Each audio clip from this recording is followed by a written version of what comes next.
Today we're going to welcome Wayne Lauritzen, who did a magnificent community moment a while back, and he's going to do the kind of main talk today. Wayne and Ruth Ann have been married for 49 years. They have three boys that raised together, and he said we put each other through school. Wayne has 3 degrees in math, geophysics, and business. And while Ruth Ann reared the boys, she got a degree in accounting and then got her CPA. Travel has occupied much of their life for both business and pleasure, and currently they spend time traveling between their houses in Houston and Canyon Lake. And you know the Dos Equis commercial with the world's most interesting man? I would vote for this guy. Let's welcome Wayne Lauritzen. I talked to Mike and told him that I would be interested in giving this talk. He said, "What's your subject going to be?" And I said, "Well, I'm going to speak on death." And he said, "That might be a turnoff to some people. Can we make it a little more general?" So the title of my talk is Life, Death, and Sailboat Racing. But as you can see from this shirt, I'm going to speak on death. And life, and sailboat racing. But anyway, I think death is especially appropriate because, according to the internet, the world's supposed to end tomorrow. So it is. Yes.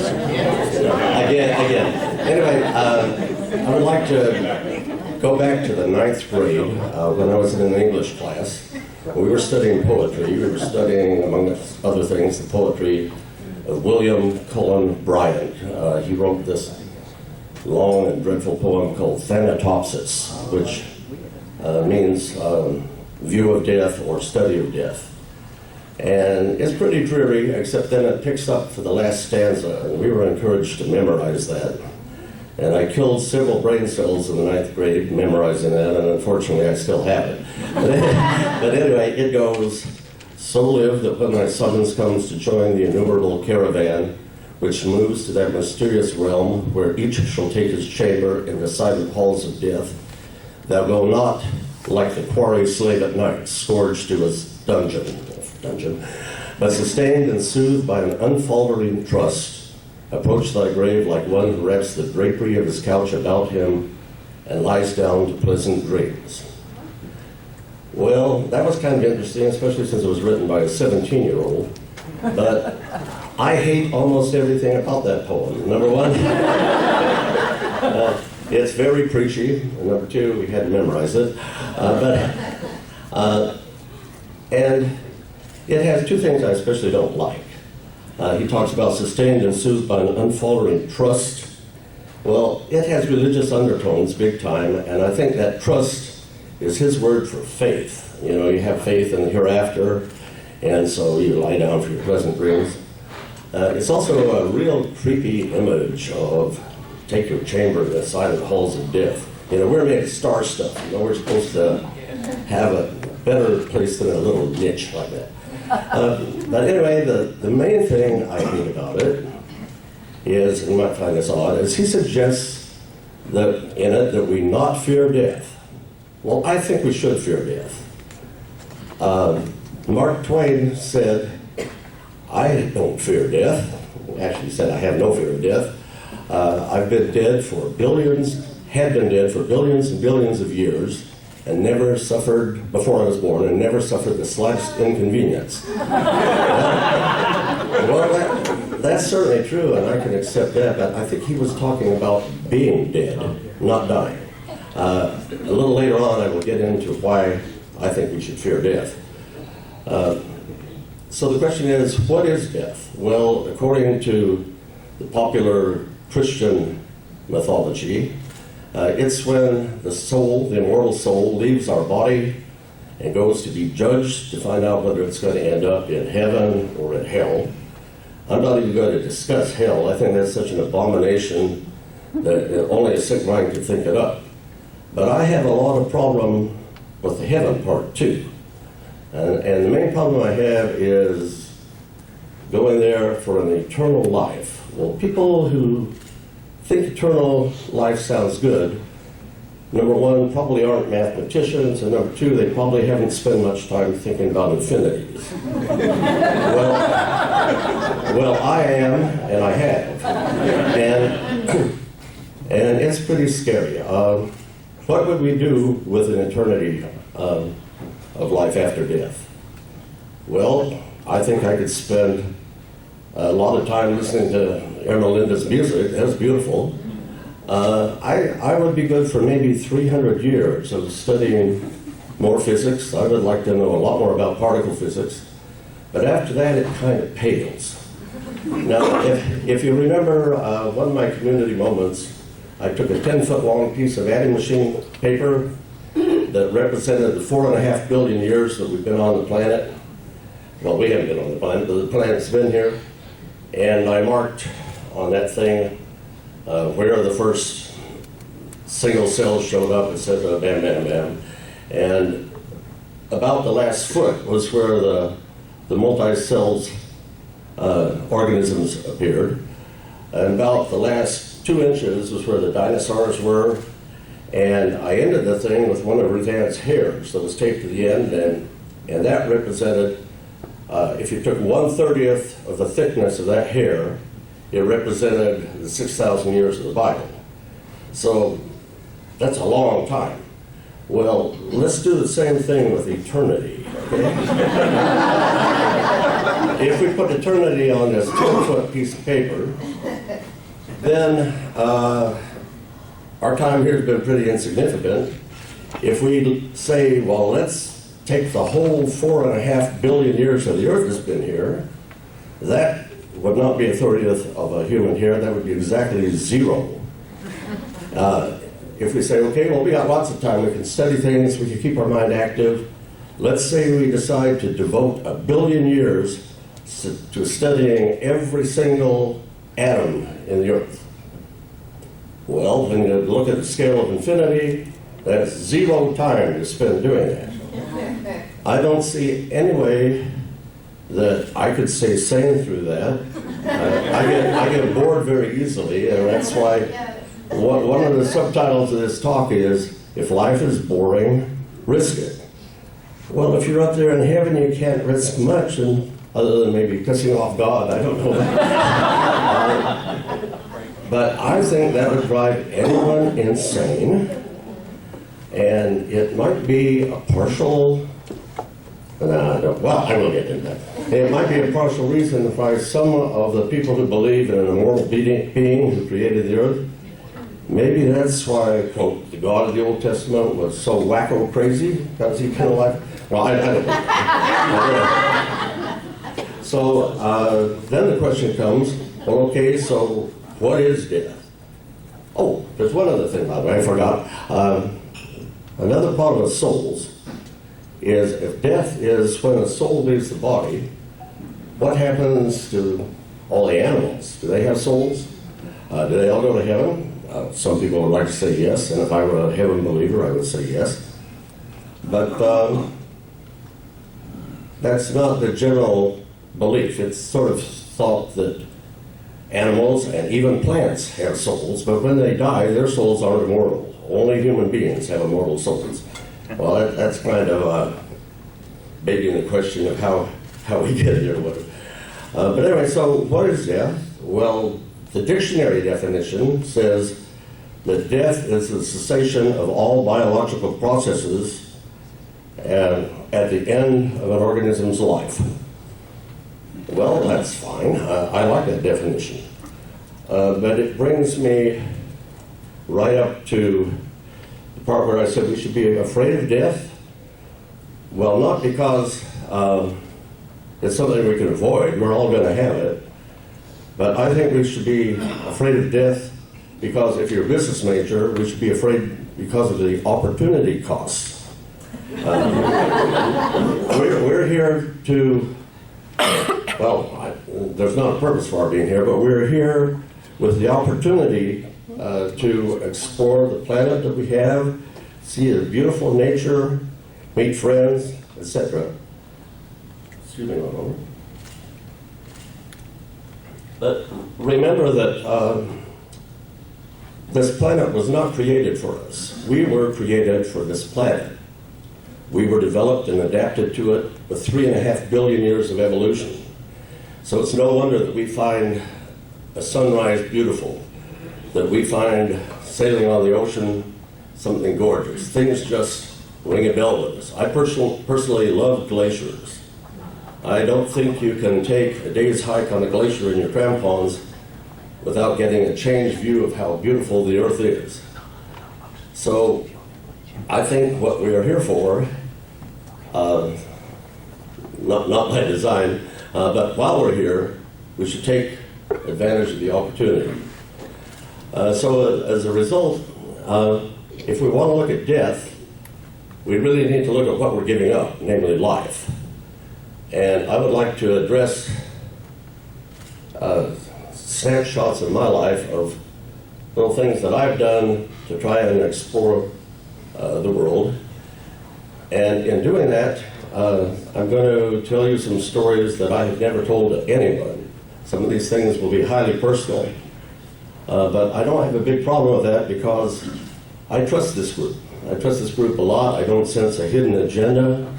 I certainly don't sense the hypocrisy that I've seen in groups like this.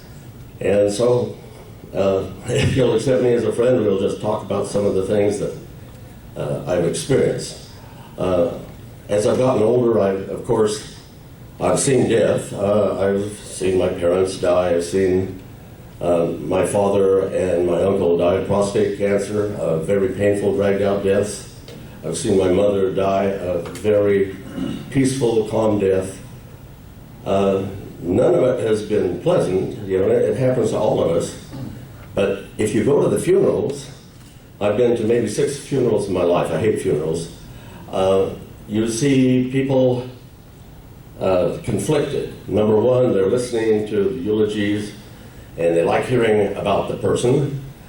But they also hear this happy horse talk about, they've gone to a better life. But at the same time, these people are crying, And it's kind of confusing because it's pretty apparent that people can detect when they're being lied to, at least at some level, and they're saying, this doesn't make sense. So we'll skip over that and say, well, death's going to come to us all. I'm not going to any more funerals, and I'm happy with that. But then life goes on, so how should we explore it? As I said earlier, if life's boring, risk it. But at the same time, we should try to manage the risk. I have done a lot of, quote, adventures, outdoor things, and as I've done them, I've had to trust my training, my physical conditioning, my equipment, if I needed it, and above all, my buddies, companions, whatever, who do these things. So you put your trust in lots of places. And this isn't like that faith kind of trust. This is real trust. This is the trust that I have for you people. That's why I can have this talk. It's kind of like in Conan the Barbarian. Conan's father was talking to him at the start of this movie. I don't know if you've seen it. He has this sword that was just forged, and he's talking to his little boy, and he says, no one in this world can you trust. Not men, not women, not beasts. And he points to his sword and says, this you can trust. Well, I think trust is good. My equipment I can trust. It's not a sword, but it's good. But sometimes, though, things crop up that you're not expecting. All this planning doesn't help with. And as an example, I don't know if you guys have read John Krakauer's book, Into Thin Air. It's a book discussing the ill-fated expeditions on Everest in 1996, of which 8 people and guides were killed. Well, I read that book and enjoyed the book, but one thing about it gave me the creeps. And that's if you open it to the very first page, there's a picture of this group sitting down, all smiling before they made the Everest climbs. And you can look at that group and say, this person didn't come back, that person didn't come back, that person got his nose and ears frozen off. Now, it's kind of scary because I have a whole box of those pictures of things I've done. I have pictures of my group before we climbed Mount Kilimanjaro. I've got pictures before we climbed Mount Whitney and any of many, many 14ers in Colorado. I have pictures of when a group and I were going to explore the Orange Grove sink on scuba. That went horribly wrong. You can ask Ruth Ann about that if you want to. That's scary, sir. Kept the life insurance paid up. Anyway, I have a picture of when we were going to run a marathon in Antarctica. Everybody was sitting there with a smile. We were dressed in our knee-high boots so that we could wade through the penguin crap to get up to where we were. That's true. Up to where we were going to run the marathon, and we were all holding our shoes that we were going to change into. Fortunately, on none of these adventures that I've had did anyone die. Everyone came back, so it wasn't like the pictures. We didn't always come back intact. We had people who broke bones. We had people who were bruised, cut, hospitalized, but nobody did, which was good. But speaking of broken bones, I recently changed doctors. The reason why I changed doctors, family doctors, is my one I'd had for years got old and retired. You know, getting old is a horrible thing. But I filled out the new form for him, and he said, it said, "Have you ever had any broken bones?" And I said, "Yes, many." And he said, "Many? What does many mean?" So I told him, I said, "I fractured my skull. I've broken both collarbones. I've broken the radius and ulna in this arm. I've broken this little finger. I've broken this rib. I've broken my tibia and fibula, separate accidents, and in my left leg, and I've broken my right ankle and numerous toes." And he said, "You must have really brittle bones." And I said, "No." I said, "I think all of those bones should have broken when they broke." I was going very fast, I hit things very hard. Most of the things were kind of ordinary. I left out a broken bone. I broke the top of my foot when my parachute malfunctioned. There's a story there. One of my more interesting breaks was this little finger right here. You can see it comes up there, twists. I was in Algeria, in the Atlas Mountains, climbing a waterfall in a cave, and I had this hand wedged into a crack, but my feet slipped, and most of my weight, my whole body went onto this little finger, and it just went snap. But it held. But anyway, there have been lots of weird things like that. But sometimes things hit you just totally unexpected.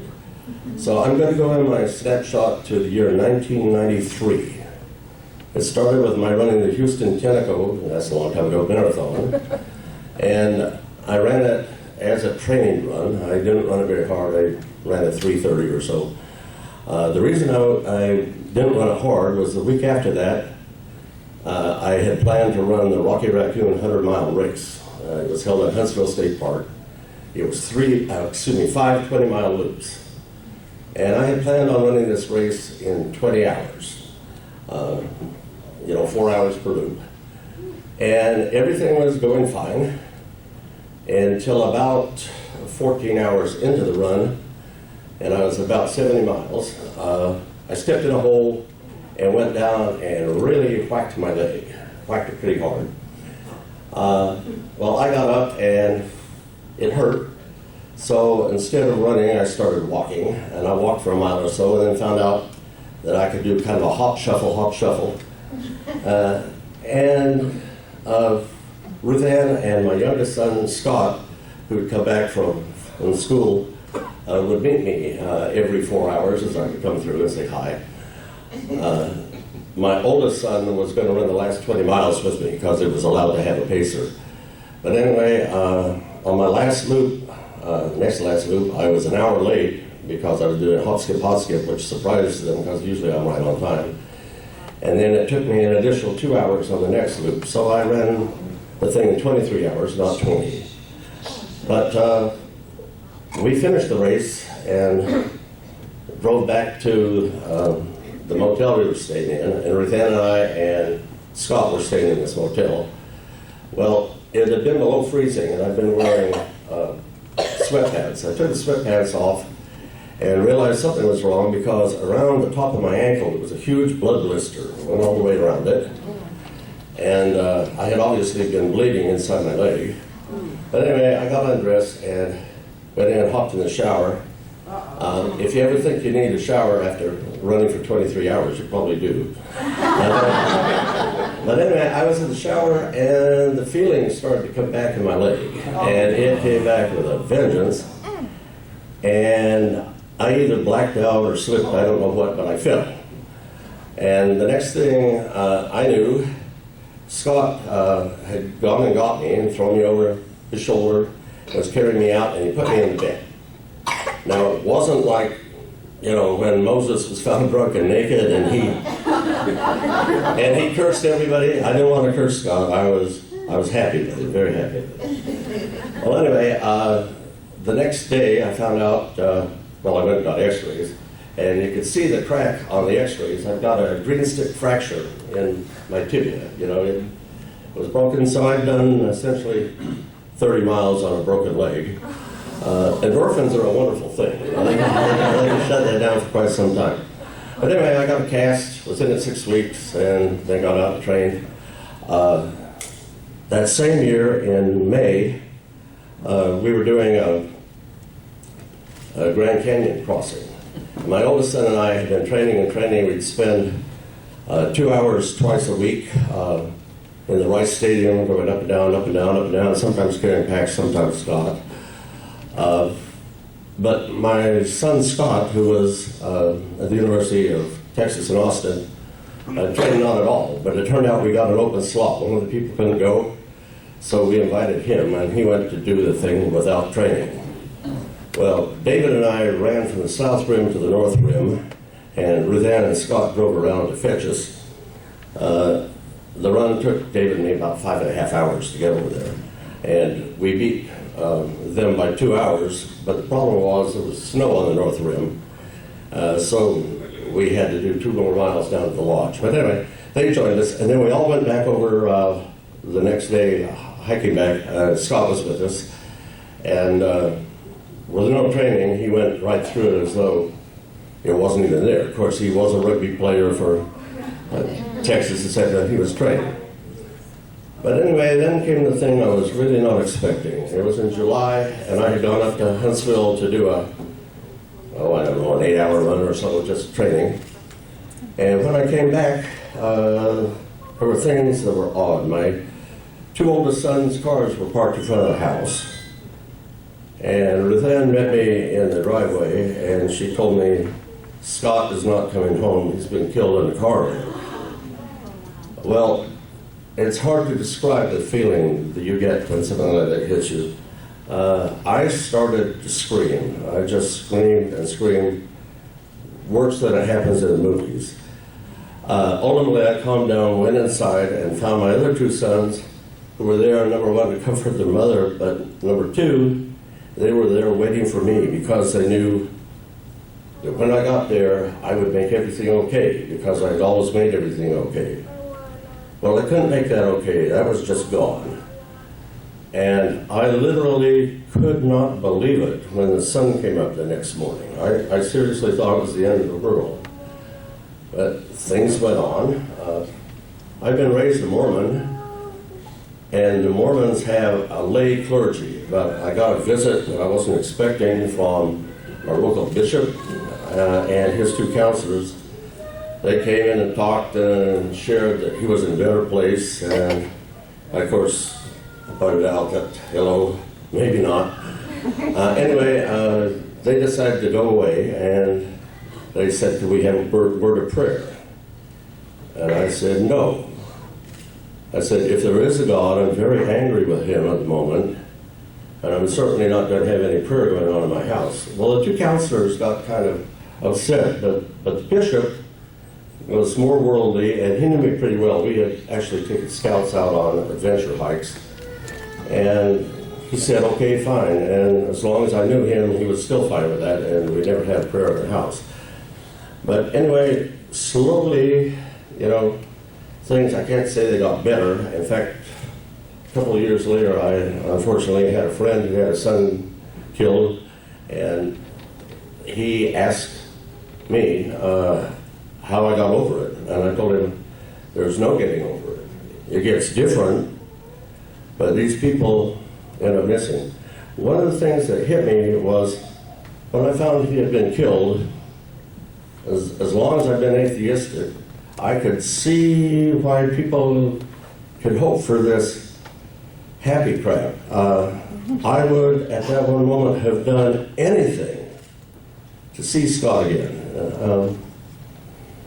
Well, I didn't, and it's weird. Ruthann, about that time, went into her angel phase. She sculpts and she can create porcelain things. Well, we got little porcelain soccer players with wings on them. We got little kids with wings on them. They started appearing in my house. That phase ended shortly after our dog, a Labrador, of 17 years, died. The next thing I knew, here's a little black dog with white wings on my mantle. It was just pretty frightening. But anyway, so the question goes, well, what was good after that? And the answer is, who knows? I still measure time, not before we were married, after we were married. I measured time before Scott was killed, after he was killed. To this day, I still do that. I have no idea what happened in the year after he was born. I don't know what happened at work. After he died, not born. That's similar. But I did go out and run the Western States 100 mile. I remember that. 30 miles on the road. Yeah, well, that's another story. But anyway, so other than that, Mrs. Lincoln, how was the play?